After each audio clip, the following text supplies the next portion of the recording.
बहराइच में, है ना। काफ़ी लोग उसमें मरे हैं, दंगे हुए हैं। कितने लोग मर गए? दंगा है, काफ़ी सारे लोग इस आग में झुलसे हैं। बिल्कुल, क्योंकि दशहरे का जो सुनने को मिल रहा है, दशहरे का एक उत्सव हो रहा था। अब उत्सव में जो मुस्लिम पक्ष कह रहा है वो ये कह रहा है कि गाने बजाए जा रहे थे तो रोकने का प्रयास किया। मीडिया से जो खबरें आ रही हैं, गाने बजाए जा रहे थे, लोगों ने रोकने का तो बिल्कुल गाने तो बहुत फूहड़ बजाए जा रहे थे। ये तो हमने भी यहाँ सतना में जब अपन लोग उस दिन निकल रहे थे जी। तो जीजा जी मैं क्या समझ के सो गई। और ये गाने और बहुत और भी भद्दे भद्दे गाने, बिल्कुल मैं कौन सा मुर्गा पता नहीं क्या क्या, और एक शराब पिए हुए लड़के नाच रहे थे। तो दुर्गा विसर्जन में मैंने भी बहुत बीभत्सता देखी है। नो डाउट ये उन्माद है, और इस उन्माद के चलते ही इस तरह की घटनाएं देश में जो घट रही हैं ये बिल्कुल निंदनीय है। और जब ये उत्सव मनाए जाते हैं तो इस पर एक निगरानी टीम पूरे देश में हर स्तर से, माने हर पंचायत स्तर से जो पीस कमेटी होती है, पीस कमेटी क्या झकमरा रही थी? पीस कमेटी सिर्फ समोसे खाने के लिए मीटिंग करती है डीएम के साथ, एसपी के साथ। कहाँ गई वो पीस कमेटी? किसी को चिंता नहीं है कि पीस रहना चाहिए, समझ गए? ये ड्रामा चल रहा है peace committee peace committee. Peace committee में वही लोग इकट्ठे होते हैं जो तिकड़मबाज होते हैं। अधिकांश जो सज्जन लोग हैं वो पीस कमेटी में लिए ही नहीं जाते हैं। ये सब व्यवस्था जो है इस समय जो चल रहा है धरती पर, प्लानिंग के साथ दंगा फसाद कराने की रणनीति चल रही है। क्योंकि इनकी रोटियां दलालों की तभी सिकती हैं जब दो वर्ग आपस में भिड़ते हैं, लड़ते हैं। चोर से कह दो कि घुस जाओ घर में, साहु से कह दो जागते रहना। दोनों को जब आमने सामने हो जाते हैं तो तीसरा दलाली करता है और चौधरीगिरी करता है। यही सिस्टम चल रहा है वर्तमान में। तो कहने का मतलब कि इसमें कहीं ना कहीं राजनीति भी जिम्मेदार है। अरे पूरी जिम्मेदार है, राजनीति ही सब ये कुकर्म करवा रही है। जैसे भी खलमंडल है राजनीति, टोटल कोई भी दल, सब के सब दल इसके लिए जिम्मेदार हैं।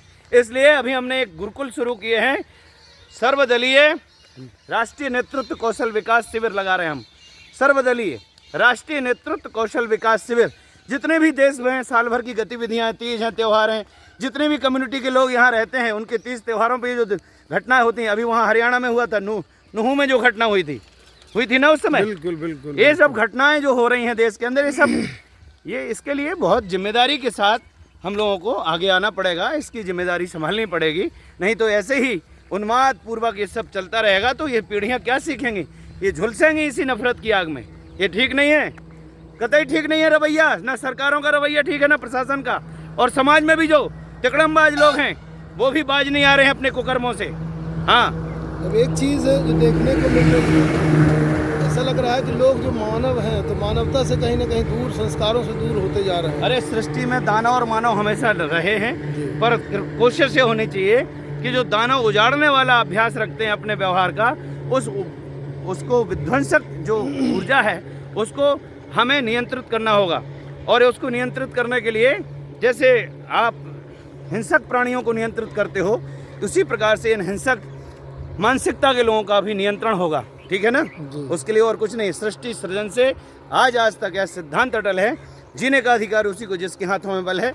यदि चोर के हाथ में चाकू दे दोगे वो तुम्हारी पेट को कूच देगा, और वही चाकू डॉक्टर के हाथ में होती है तो वो फोड़ा का ऑपरेशन करता है। विकसित करो योग्यता, चाकू का दोष नहीं है, दोष है चेतना का। चेतना जगाइए और मानवता बचाइए। जैसे भी वो चीज़ देखने को मिल रही थी, ये कई जगह जैसे दुर्गा पूजा होती है या कभी राम जी की यात्रा निकलती है तो पत्थर पहले से भी रखे रहते हैं। हाँ, तो वो सब व्यवस्था है, पत्थर रखे रहते हैं। और ये भी तलवार और बंदूक और फालतू का फूहड़ प्रदर्शन करते हैं। ये बीज क्यों बोया जा रहा है? हिंदू मुसलमान क्यों बने घूम रहे हो? पहले अच्छा आदमी और बुरा आदमी की परिभाषा समाज में परिभाषित करो।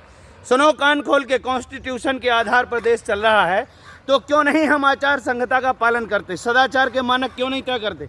भ्रष्टाचार से जब सब परेशान हैं तो सदाचार के मानक तय करो। जो सदाचार के मानकों को आचरण विधि से प्रमाणित करे वो सामाजिक, और जो सदाचार के मानकों का उल्लंघन करे वो असामाजिक, अराजक, आतताई। इस बात में क्यों नहीं विश्वास है आपका? इसलिए सदाचार के मानक तय होने चाहिए। जितने भी नागरिक हैं वो हिंदू, मुसलमान, ईसाई कुछ भी बने रहें, लेकिन सदाचार मानवोचित उनको व्यवहार में लाना पड़ेगा। सदाचार के विरुद्ध आचरण करेगा चाहे हिंदू हो चाहे मुसलमान हो, कान खोल के सुन लो।